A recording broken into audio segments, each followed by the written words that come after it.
On page 133 of your packet, you'll find area under the curve. Where we left off was page 137. And what we're doing here is we're finding area of small rectangles, of narrow rectangles, adding them up, and to try to get an estimate of what the actual area under the curve is. Now, we're given a function, and it's drawn here for us, and it's given to us in f of x equals x squared minus 3. Now, the interval we're concerned about is between 2 and 6. How many rectangles is given here? 8. So with an interval of 4 with 8 rectangles, each one of the bases are going to equal 0.5.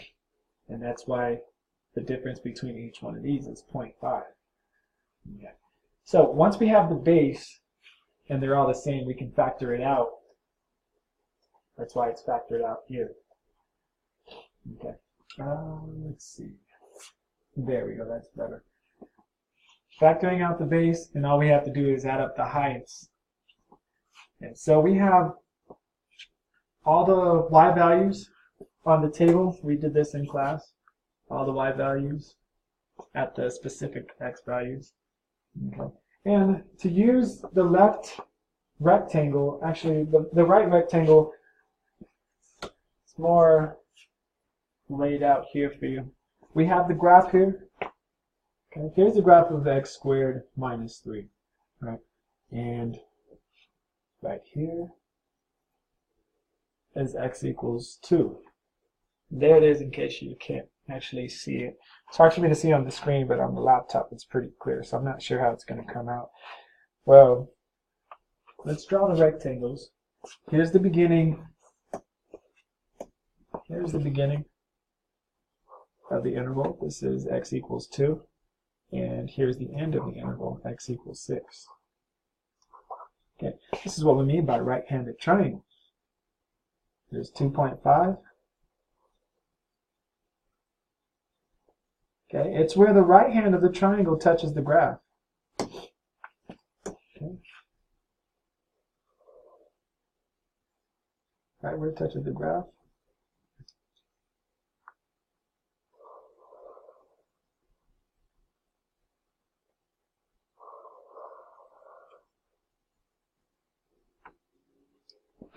Here it is as it's completed. And if we notice, once we're done calculating the areas of all these little rectangles, all the dark blue areas give you the amount that fits over. Okay, so this is an overestimate because of the way that the graph, this particular graph is shaped. Not all right-handed rectangles are going to give you an overestimate. Depends on the graph itself. It's just that in this particular case, it is an overestimate. Because of the setup, the base is the same. Okay. And that's why it's factored out. The base of each one of those rectangles are the same, so you can factor out the base of the rectangle being 0.5. I noticed some confusion on the xi and the I. And what this is telling us is this is x naught equals 2. Okay? Here's our I. Which x of what? X of x naught. So that's why we put the x naught where the I is supposed to be. For the second term, it's x with a 1. Okay? Here, what is I equal to? X of 2. Okay, so now I'm assuming the next question is, why did we start with 3.5 instead of 1? And we need to find out the height of the triangle. The rectangle. The first height, the first triangle is right here. Okay? The first height of the triangle is right there. And it's at the height of where x equals 2.5. Okay, so f of 2.5 is the first height we need to consider. And f of 2.5 is right here. And you take all the heights after that.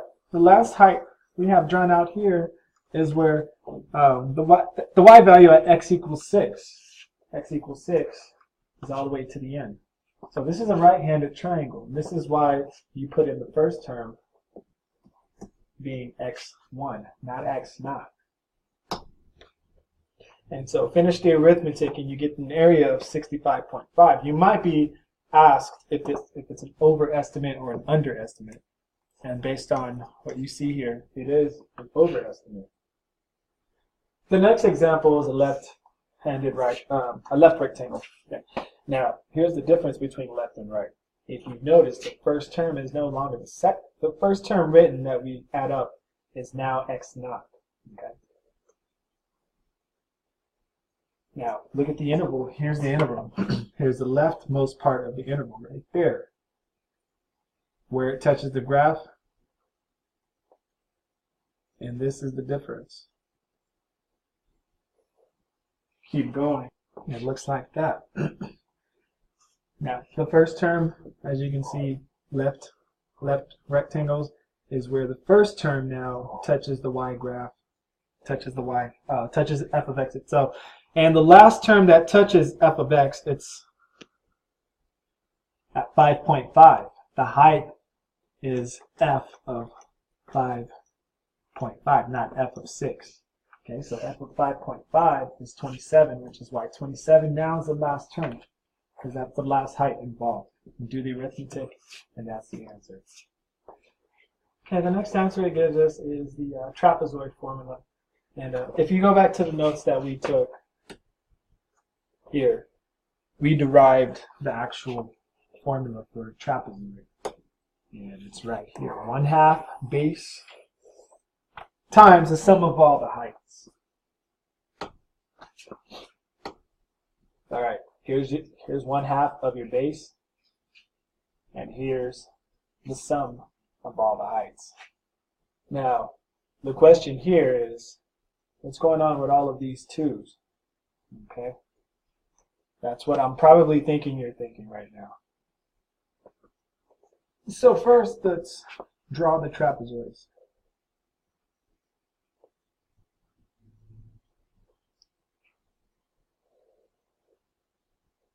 Okay, where it touches the graph.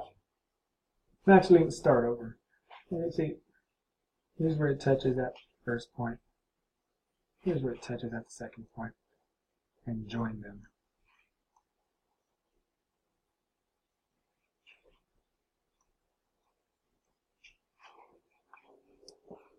And maybe it isn't clear here, but what you also have here is an overestimate. Now, I'm going to draw an exaggerated curve. Okay, and as you can see, when you draw a trapezoid, in this case, you have an overestimate. You can't tell really. Maybe right there you can see it, but on the rest, it's hard to notice that. The reason why we have 2 times all those terms, if you see 1/2 times base, we're writing the equation of the trapezoid. Okay, then you add up all the heights. Okay, here's your 1/2 times base, right here, all of this. Okay. And you're adding up all the heights. H1 plus H2, all the way to H8. There you have, all the way to H8. I'm not writing all the terms in between, you know what I mean. So what is height 1? Height 1 is where x equals 2. Okay, right here, x is where x equals 2. Now, height 2 is at x equals 2.5. Right here, in this, right here. This is height 1, this is height 2. H2. Okay, H1 and H2. Oh, here we go, H2. Now, where does the 2 come from? We need to find the area of the next trapezoid. Where does each one of the next trapezoid? Is that where H2 is? Okay. Here's the next trapezoid. Here's the next H, and here's the next H. You notice every other H repeats itself. I mean, every H after the first term repeats itself.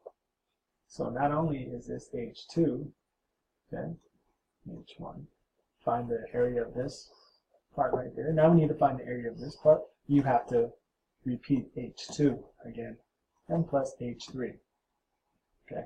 Now when you have the next trapezoid, you have to repeat H3, and there's H4. So there's where the 2 comes from. Okay. The only one you don't have to multiply times 2 are the first and the last terms, because this one doesn't repeat. Okay. And that's how you end up getting this equation right there. Now, I just inserted a problem that's on your AP exam, and you cannot use a calculator on it. And here's a question involving right Riemann sum. And it's just like one of the examples we just finished doing, which is the first one we just did. Okay. You don't have to know what it looks like, and you don't have to draw it to figure it out. Here's your function.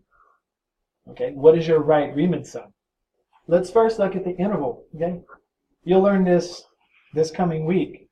That's your interval from 0 to 2. And let's tell you to divide it into 4 subintervals. So those are your 4 subintervals. Now, here's your x naught, x1, x2, x3, and x4. Okay, these are your bases, the sides of your bases.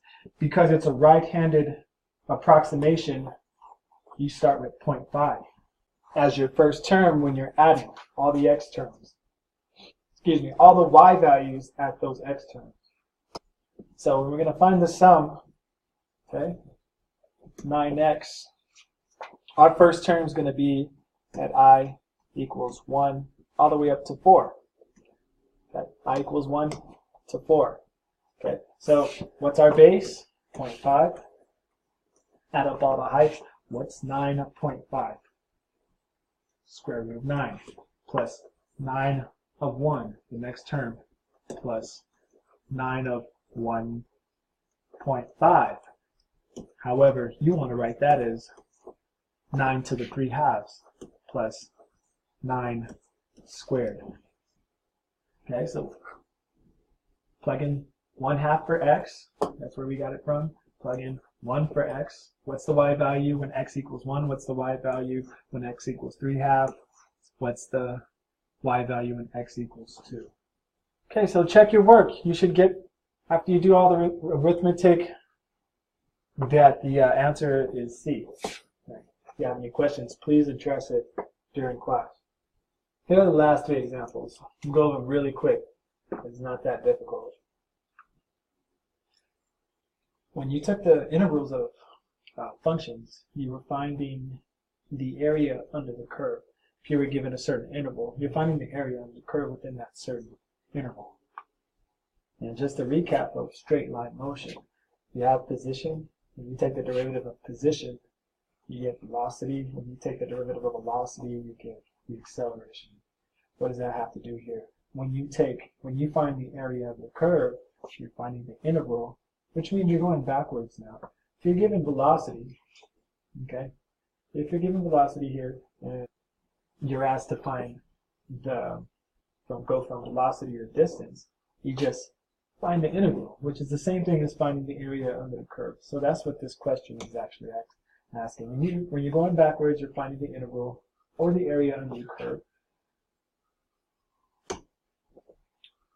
So I'm going to use the trapezoid rule because I just feel like choosing that one. Let's see. It's not specific in the question, but I like using the trapezoid rule. And if you look back to the equation, the trapezoid rule is half the base. You write down the first term, which is 0, okay? And then multiply all the other terms times 2. Oh, the y values, sorry.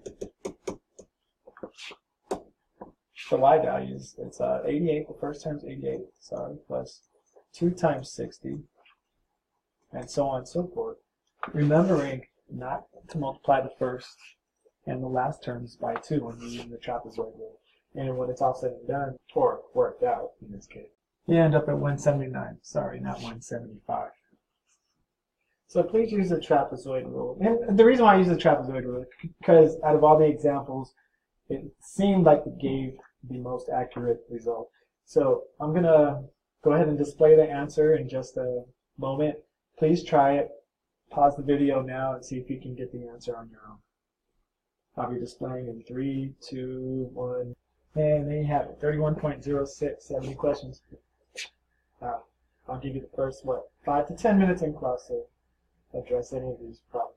For homework, please show your work for example number 3, and I want to see it at the beginning of class on Monday.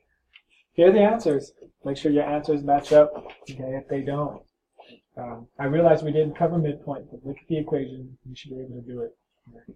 I'll see you on Monday. And whatever doesn't match up, we'll address the first 5-10 minutes of class.